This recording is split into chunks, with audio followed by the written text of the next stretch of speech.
Soy el doctor Horacio Difonso y en esta clase me voy a referir a las enfermedades de la vesícula y de las vías biliares.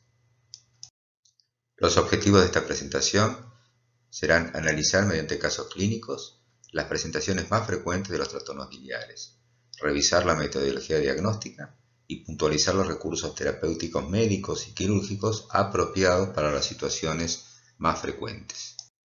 En este dibujo esquemático podemos observar que son múltiples y de muy distinta etiología, patogenia y severidad las afecciones que pueden comprometer la vía biliar. De modo esquemático podemos ver que hay algunas que comprometen los sectores de menor calibre, intrahepáticos de la vía biliar, y en general son enfermedades de diagnóstico microscópico mediante biopsias hepáticas.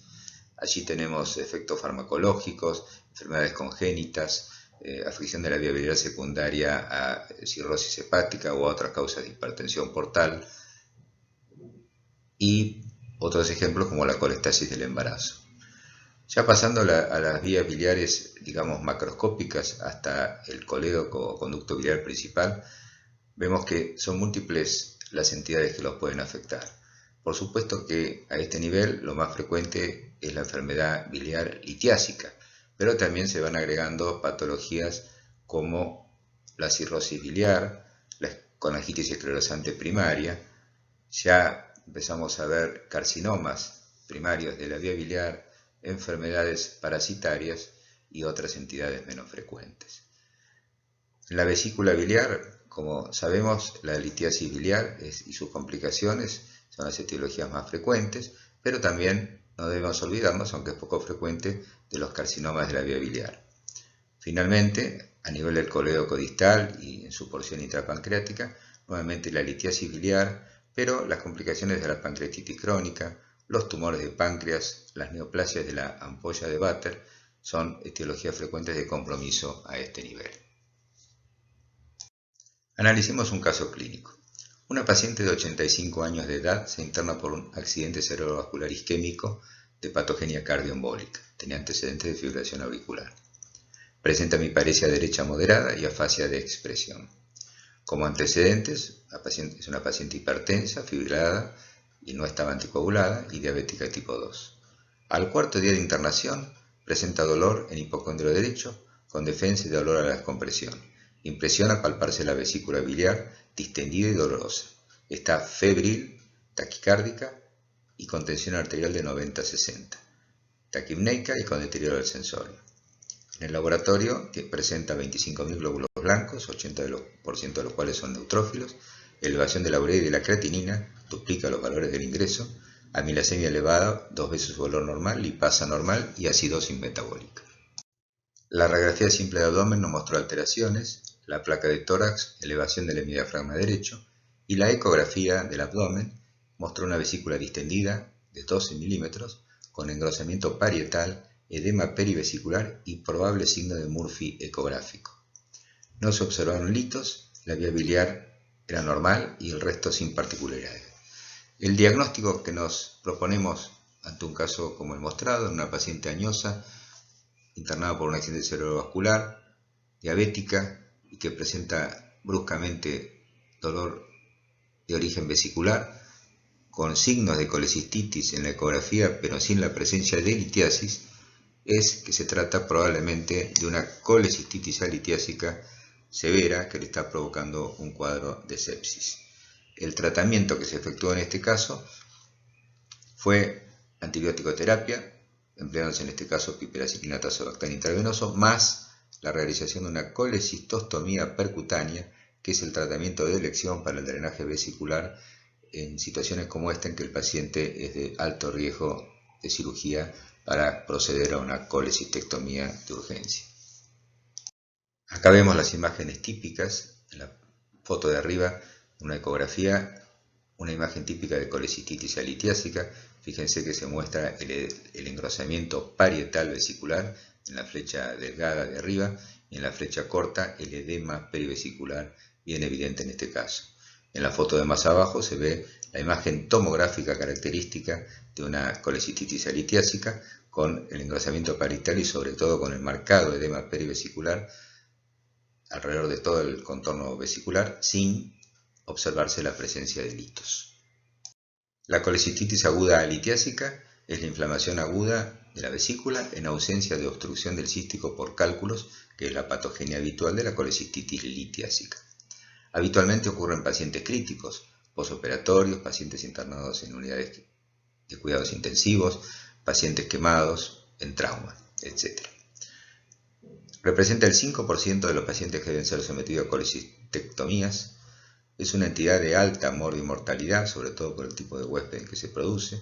La patogenia es fundamentalmente isquémica, aunque por supuesto se agrega la patología infecciosa dentro de la vesícula biliar, y es una causa de colecistitis enfisematosa, sobre todo en pacientes diabéticos, cuando se produce necrosis y la formación de gas en la pared vesicular y en la zona del pericolecisto. En esta tomografía computada vemos la imagen característica de una colecistitis litiásica de tipo enfisematosa. Se puede observar la marcada dilatación de la vesícula biliar, la presencia de aire en la pared y alrededor de la vesícula y la presencia de aire en el interior de la vesícula, evidenciado por el nivel hidroaéreo que se observa dentro de la cavidad vesicular. Para el diagnóstico de colecistitis aguda se han establecido criterios diagnósticos que valen la pena revisar porque repasan los elementos que uno en la práctica utiliza para diagnosticar esta afección. En primer lugar, los signos locales y los síntomas. El signo de Murphy es muy útil en el examen físico. El dolor abdominal en hipocondrio derecho, que se incrementa durante la inspiración cuando uno comprime el punto vesicular. Su contrapartida, el signo de Murphy ecográfico, es el dolor que el paciente manifiesta cuando se comprime la vesícula mediante el transductor del ecógrafo, que está apoyado sobre la vesícula con sus signos de inflamación. El dolor, el aumento de tensión parietal en el hipocondrio derecho y a veces la palpación de una masa que no es más que la vesícula dilatada, tensa y dolorosa en el cuadrante superior derecho.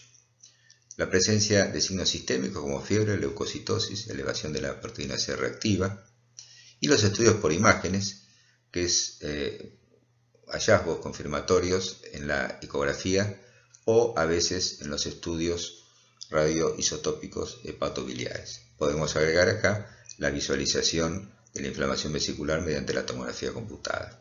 Según estos criterios, el diagnóstico se puede efectuar con la presencia de un signo o síntoma local, un signo sistémico y un hallazgo confirmatorio en los estudios por imágenes. En nuestro medio no es muy frecuentemente utilizada la colangiografía radioisotópica o el llamado IDA-scan para el diagnóstico de colecistitis, pero en casos dudosos o que otros estudios no llegan a evidenciar o diagnosticar el cuadro, puede ser útil. En condiciones normales, con sustancias radioisotópicas se logra opacificar los conductos biliares principales, hepáticos derecho e izquierdo y la vesícula biliar, como muestra la foto de abajo a la izquierda, pero cuando se produce una colecistitis aguda no se logra obtener relleno de la vesícula de la sustancia radioisotópica. Este estudio tiene una sensibilidad alta y una especificidad también alta, pero quizás su principal utilidad es el valor predictivo negativo para el diagnóstico de colecistitis que tiene cuando la vesícula se llena con sustancia radioisotópica y no tanto cuando no hay lleno de la misma, porque puede haber falsos positivos de este estudio. Repito que no es muy utilizado en nuestro medio, pero puede formar parte de los criterios diagnósticos según la literatura internacional. En la colecistitis aguda se han determinado grados de severidad. Hay varias escalas de severidad. Una de las más utilizadas son estas llamadas guías de Tokio que acá mostramos, que divide las colecistitis agudas en 3 grupos de acuerdo a su gravedad, en leves, moderadas y graves.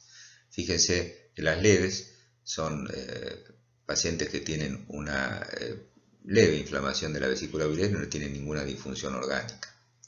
Las moderadas ya se encuentran signos locales más importantes, reacción inflamatoria más severa con leucocitosis importante y la posibilidad ya de complicaciones perivesiculares como abscesos pericolecistos, abscesos hepáticos, colecistitis gangrenosa, colecistitis enfisematosa. Y las formas más graves ya son pacientes que tienen una disfunción orgánica o multiorgánica más severa, con trastornos cardiovasculares, disfunción neurológica, respiratoria, renal, hepática y evidentemente hematológica, o sea, cuadros de sepsis grave de origen vesicular. El tratamiento de la colecistitis aguda, litiásica o alitiásica, consiste en colocar al paciente en ayuno, la utilización de antibióticos con cobertura para gram negativos, básicamente enterobacterias y gérmenes anaerobios, en pacientes que no tienen instrumentación de la vía biliar y no tienen, por ejemplo, colocados stents en la misma, no es necesario cubrir el enterococo fecalis, y la duración del tratamiento en general alcanza con 3 a 5 días cuando se efectúa la extirpación de la vesícula. Desde el punto de vista del manejo local, la colecistostomía, o sea el drenaje de la vesícula biliar por vía percutánea, debe utilizarse en pacientes de alto riesgo quirúrgico, sobre todo pacientes muy añosos con comorbilidades o con situación muy inestable. Y la colecistectomía, que puede ser laparoscópica o convencional, se puede hacer en el momento agudo, o sea, la llamada colecistectomía temprana, ni bien efectuar el diagnóstico de colecistitis y luego de las primeras medidas terapéuticas, o diferirla en casos de que por alguna circunstancia del paciente o del ámbito quirúrgico no sea conveniente realizar la colecistectomía temprana. Se puede diferir unos días y realizar la colecistectomía en la misma internación, lo cual es lo aconsejable, o diferirla por poco tiempo luego del alta del paciente. Analizamos ahora otro caso clínico. Un paciente de 78 años de edad ingresa por fiebre y escalofríos de 24 horas de evolución. Refiere episodios similares en los últimos 3 meses, 4 episodios, todos autolimitados y no refiere dolor abdominal. Como antecedente es un paciente con diabetes mellitus, insulino requiriente, manejado con insulina NPH, hipertenso, medicado con losartán. Hace 5 años se le había efectuado una colecistectomía laparoscópica que fue programada por litiasis vesicular, en la cual no presentó complicaciones. El examen físico estaba febril, taquicárdico, con taquipnea leve, tensión arterial 130-80, saturaba respirando aire ambiente 94%. Sin ictericia, sin lesiones cutáneas. El abdomen no era doloroso, se palpaba el hígado a 2 traveses de dedo en inspiración y no se palpaba el vaso. En el laboratorio hematocrito 38%, 17.500 glóbulos blancos con 90% de neutrófilos, plaquetas 280.000, urea y creatinina normales, un hepatograma con bilirrubina total de 1.8 y directa de 1.2, TGO aumentada por 4 veces su valor normal, TGO por 3 y fosfatasa alcalina por 2. En la ecografía tenía ausencia de vesícula biliar, el colédoco medía 12 milímetros de diámetro, la vía biliar intrahepática estaba levemente dilatada. Al ingreso se efectúan pancultivos e inicia tratamiento con ampicilina sulbactam 1.5 gramos intravenosos cada 6 horas. Evoluciona a febril y se obtienen desarrollo en los hemocultivos 2 de 2, Escherichia coli multisensible con urocultivo negativo. Se efectúa una tomografía computada de abdomen que evidencia vía biliar dilatada, páncreas normal, diverticulosis sigmoidea no complicada. Se le solicita colangiografía por resonancia magnética que evidencia litiasis coledociana.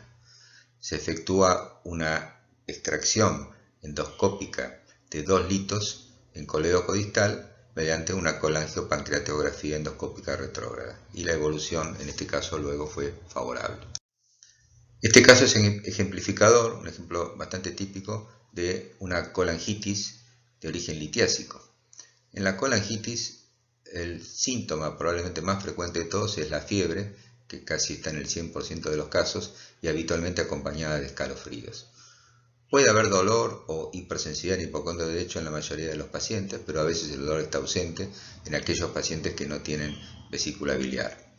La bilirrubina está aumentada en el 80%, lo mismo que los glóbulos blancos y la fosfatasa alcalina. Los hemocultivos generalmente son positivos y habitualmente para enterobacterias, fundamentalmente Escherichia coli. La tríada de fiebre, escalofríos y dolor abdominal, que se llama conocida como tríada de Charcot, se encuentra en el 70% de los casos. Y muchos pacientes tienen hiperamilasemia, aun cuando realmente no tengan pancreatitis aguda. En esta foto es una captura de una colangiografía endoscópica retrógrada, fíjense, se ve una marcada dilatación del colédoco y de la vía biliar extrahepática con varias faltas de relleno dentro del conducto hepático principal, que se debe a la presencia de litos en su luz. Acá vemos otra imagen de litiasis coledociana con una marcadísima dilatación del colédoco. Vemos también algo de dilatación del conducto de Wirsum, y dentro del colédoco, que está muy dilatado, se observa una innumerable cantidad de efectos de relleno debido a la presencia de una litiasis coledociana múltiple muy marcada. Hay varios estudios de diagnóstico por imágenes que podemos hacer y nos son útiles en la litiasis coledociana, desde la ecografía, la tomografía computada, la colangiografía por resonancia magnética, la ecoendoscopía y la colangiografía endoscópica retrógrada. Fíjense que ahí están la sensibilidad y especificidad de cada método. Probablemente los métodos de mayor rendimiento diagnóstico son la ecoendoscopía, disponible en nuestro medio en pocos lugares, y los estudios endoscópicos, que además, por supuesto, sirven para eventualmente lograr el drenaje de la vía biliar y la extracción de los litos. La colangiografía por resonancia magnética es más sensible y específica que la tomografía computada, y la ecografía es el método más sencillo, efectuada por vía abdominal, operador dependiente, y que tiene una sensibilidad considerablemente menor para diagnosticar litos dentro del colédoco, contrastando con la alta sensibilidad y especificidad para la observación de litos en la vesícula biliar, donde allí sí es muy elevada la sensibilidad. En la colangitis aguda, habitualmente obstructiva y generalmente litiásica, es importantísimo, junto con los antibióticos, el drenaje adecuado del conducto biliar. Y este drenaje biliar puede ser efectuado quirúrgicamente, por vía percutánea o por vía endoscópica mediante colangiografía endoscópica retrógrada. El método endoscópico en general es de elección si disponemos de él, ya que además de ser diagnóstico permite el tratamiento mediante una papilotomía endoscópica, la posible extracción de los litos del colédoco y el drenaje adecuado de la vía biliar con pocas complicaciones. Una forma especial de oclusión del conducto hepático principal del colédoco que vemos en la práctica es cuando está comprimido por una vesícula biliar distendida, motivado por la impactación de un cálculo en el bacinete. Este cuadro es conocido como síndrome de Mirici porque fue descrito por el doctor Mirici, cirujano argentino. Acá vemos una imagen de una colangiografía endoscópica retrógrada, donde se ve claramente la compresión del colédoco por una vesícula biliar distendida, que es la imagen característica del síndrome de Mirici. El síndrome de Mirici, entonces, descrito por Pablo Mirici, cirujano argentino en 1948, es la obstrucción del colédoco por compresión extrínseca causada por un cálculo impactado en el cístico y en el bacinete. Representa el 0,7 al 1,4% de todas las colecistectomías. Puede complicarse con fístula colecisto-coledociana en alguna de sus formas. Es una entidad frecuentemente no diagnosticada en el preoperatorio y lo diagnostica el cirujano cuando se interviene quirúrgicamente. Y hay que reconocerlo porque tiene mayor riesgo de lesión de la vía biliar durante la colecistectomía laparoscópica. Acá vemos en estos dibujos esquemáticos como la impactación de un cálculo en el bacinete vesicular y eventualmente en el conducto cístico puede ser causa de colangitis, a veces recurrente, y de ictericia obstructiva por esta compresión que hemos descrito del colédoco. En esta foto vemos nuevamente una imagen característica del síndrome de Mirici, esta vez mediante colangiografía por resonancia magnética. Se observa una vesícula claramente distendida, muy distendida, con imágenes litiásicas en su interior, y el conducto biliar principal, como tiene una impronta, está comprimido por la vesícula biliar, que seguramente tiene impactado un cálculo en su bacinete.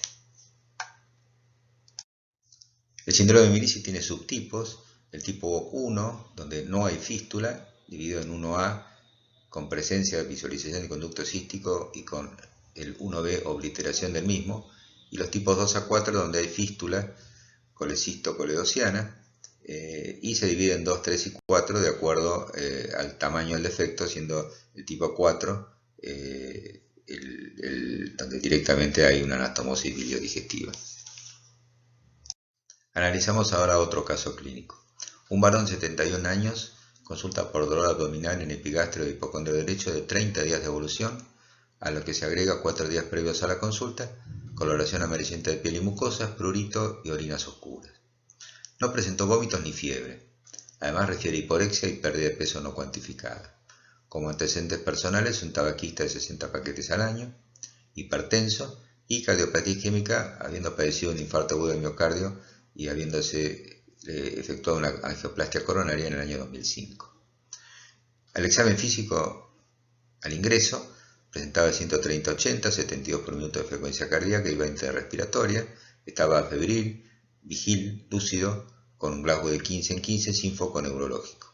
Presentaba ictericia, no se palpaban adenomegalias, la semiología cardiovascular era normal, la semiología respiratoria también, y el abdomen era blando, depresible, con dolor a la palpación superficial y profunda en epigastrio e hipocondrio derecho. Además tenía hepatomegalia palpable a 4 centímetros por debajo del borde costal y dolorosa. En el laboratorio de ingreso tiene hematocrito de 41%, 9.300 glóbulos blancos, glucemia de 80, urea de 40 y creatinina de 1.2. Ionograma normal, tiempo de protonvía normal, bilirrubina total de 7.3 mg por decilitro con directa de 5.6, GOAT de 130, GPT de 283, FAL de 1370, LDH de 364 unidades, gamma glutamil transpeptidasa de 92, elevada, y amilasemia de 65. Y un estudio ecográfico evidenció hepatomegalia homogénea con severa dilatación de la vía biliar intra y extrahepática, colédoco de 14 milímetros, páncreas de aspecto normal, vesícula biliar de paredes finas sin litiasis y probables adenomegalias en el hilio hepático.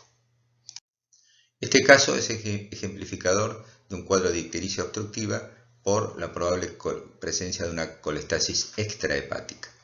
La colestasis extrahepática se puede producir por obstrucción intraluminal, cuya causa más común pero no la única es la enfermedad litiásica, por una enfermedad obliterante de las paredes ductales, como la colangitis esclerosante, o por una compresión extrínseca de la vía biliar, cuya causa más común son los tumores de la cabeza del páncreas.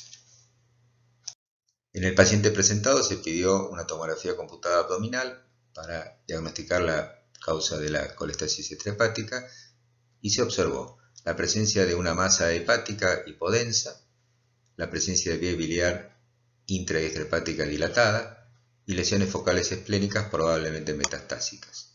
Además de eso se observaban claramente adenomegalias en el hilio hepático, una probable trombosis de la vena cava inferior, una masa suprarrenal del lado izquierdo y la cola del páncreas irregular y aumentada de tamaño. Con estos datos se presumió que la obstrucción del conducto hepático principal era de origen extraluminal, probablemente por un proceso tumoral que causaba adenopatías tumorales en el hilio hepático y las cuales comprimían el colédoco. El probable origen de este tumor está en el páncreas, en este caso en la cola del mismo. ¿Cuáles pueden ser los tratamientos en un paciente como el presentado que presenta obstrucción biliar de origen neoplásico? La primera distinción que hay que hacer es si el paciente tiene una enfermedad resecable o irresecable. Si el paciente tiene una enfermedad resecable, pero está con colangitis o con falla en la función hepática, debemos en primer lugar drenar la vía biliar mediante la opción de drenaje biliar percutáneo, con o sin además un drenaje por vía endoscópica mediante una colangio o pancreatografía endoscópica retrógrada. Si el paciente tiene una enfermedad irresecable y la obstrucción es más bien proximal, en general se opta por el drenaje biliar percutáneo, y si después tiene sobrevida considerada mayor a 6 meses, se puede evaluar la colocación de stents metálicos autoexpandibles en la vía biliar. Si la obstrucción es distal, se prefiere tratar de desobstruir por vía endoscópica mediante una colangiografía endoscópica retrógrada, y también si tiene ausencia de metástasis, ausencia de ascitis y buen estado general, se puede considerar efectuar quirúrgicamente un bypass biliodigestivo a cielo abierto o por vía laparoscópica. Una de las causas tumorales que se pueden ver en la práctica de obstrucción del colédoco es el llamado tumor de Klatskin, que se trata del colangiocarcinoma del Carrefour, o sea, de la unión de los conductos hepáticos derecho e izquierdo. Esta es una patología relativamente frecuente que en la mayoría de los casos el momento del diagnóstico es irresecable y se debe evaluar entonces la forma más adecuada de drenar la vía biliar. En algunos casos puede ser quirúrgico mediante resecciones parciales del hígado y reconstrucciones de la vía biliar. Aquí vemos una imagen típica de obstrucción de tipo tumoral del colédoco distal, observada mediante una colangiografía endoscópica retrógrada. Las causas habituales de tipo de obstrucciones son los tumores de la vía biliar, el tumor de cabeza del páncreas y los tumores de la ampolla de Batter, además de la presencia de ganglios tumorales en el hilo hepático, como el caso que se había mostrado. En el caso del colangiocarcinoma, hay de distintos tipos, del tipo 1 al tipo 4 con distintos subtipos. Esta clasificación es anatómica y es de utilidad para el cirujano o el intervencionista que vaya a drenar la vía biliar, ya que localizar exactamente dónde está el proceso tumoral, cuáles son los conductos biliares que compromete y la extensión del mismo, es útil para poder diseñar la estrategia de drenaje del conducto biliar. Aquí vemos una imagen de colangiografía retrógrada, endoscópica, con una imagen bastante característica de un colangiocarcinoma, seguramente un tumor de tipo Klatskin. Se observa una marcadísima dilatación de la vía biliar intrahepática fundamentalmente, con un stop casi completo a la altura del hilio hepático. Acá se muestran algunas variantes técnicas de la forma de drenar por vía percutánea la vía biliar cuando está obstruida en general por procesos neoplásicos. Se pueden efectuar drenajes biliares percutáneos externos, se pueden efectuar drenajes biliares percutáneos internos y externos, uni o bilaterales. En la foto de arriba hacia la derecha vemos la imagen de un tumor de la vía biliar con la guía que el intervencionista coloca en el conducto biliar antes de colocar un catéter para desobstruir. Y en la imagen de abajo vemos un stent metálico colocado ya pasando por la obstrucción del conducto biliar. Acá mostramos una imagen de una marcadísima dilatación de la vía biliar extra e intrahepática obtenida mediante colangiografía por resonancia magnética en un paciente que se presentó con colangitis recurrente, un paciente de 50 años. Esta imagen, fíjense que las dilataciones de la vía biliar intrahepática son prácticamente quísticas y a prima facie nos debe hacer sospechar en la posibilidad de un proceso tumoral como hemos visto anteriormente. Ahora, en ocasiones esta entidad muestra una imagen como la que se está observando, con múltiples dilataciones de la pequeña vía biliar intrahepática y algo de dilatación de la vía biliar extrahepática sin haber obstrucción. En este caso, en una mujer de 48 años que también tenía episodios recurrentes de colangitis desde la juventud, desde los 30 años. El diagnóstico de esta entidad, que es poco frecuente, es la enfermedad de Caroli o Caroli, que pertenece al grupo de las llamadas colangiopatías, algunas de las cuales son hereditarias. Fíjense que allí la enfermedad o síndrome de Caroli está dentro de las causas genéticas, en esta fuente bibliográfica. Estas entidades también pueden ser de causa idiopática, como las colangitis autoinmunes y, más modernamente, las colangitis asociadas a enfermedad por IgG4, que actualmente es una entidad que se diagnostica con más frecuencia y una de cuyas múltiples manifestaciones, de sus múltiples caras de esta entidad, es justamente la presencia de colangitis esclerosante. Las enfermedades malignas, ya mencionamos al colangiocarcinoma, pueden estar en el grupo de las colangiopatías, y después hay un importante grupo de colangitis esclerosantes secundarias, en las cuales destacamos la colangiopatía de los pacientes con infección por el virus de la inmunodeficiencia humana, y otras entidades como la amiloidosis, que es poco frecuente, la coledocolitiasis con episodios recurrentes de colangitis no solucionada, algunas formas raras de colangitis y colangiopatías eosinofílicas, las estructuras biliares iatrogénicas después de procedimientos biliares o después de cirugía, la biliopatía hipertensiva portal, que es la enfermedad de la vía biliar generalmente intrahepática vinculada a cualquier causa de hipertensión portal y que es una entidad que debemos conocer porque suele provocar la elevación de la bilirrubina y de la fosfatasa alcalina en pacientes con hipertensión portal cirrótica o no cirrótica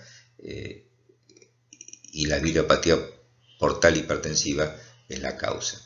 Menos frecuentemente, ocupaciones hepáticas por enfermedades granulomatosas como la sarcoidosis pueden dar lugar a este tipo de colangiopatías. Dentro de este grupo, acá vemos por ejemplo una imagen de colangiografía endoscópica retrógrada, donde se observa un afinamiento importante, una imagen llamada de tipo árbol de invierno, con estrechamiento difuso de la vía biliar intrahepática, en algunas partes algo irregular, a veces da una imagen arrosariada, que es bastante típico de la colangitis esclerosante. En el conducto biliar principal, señalado por la flecha, también se ve algo de dilatación en este nivel, pero fundamentalmente irregularidad de su contorno y de sus paredes. En esta presentación hemos revisado entonces, mediante algunos casos clínicos, la colecistitis aguda alitiásica, la colecistitis aguda litiásica, el síndrome coledociano, las colangitis agudas, la obstrucción biliar neoplásica y las colangiopatías. Acá vemos una imagen también de una colangitis esclerosante mucho más marcada.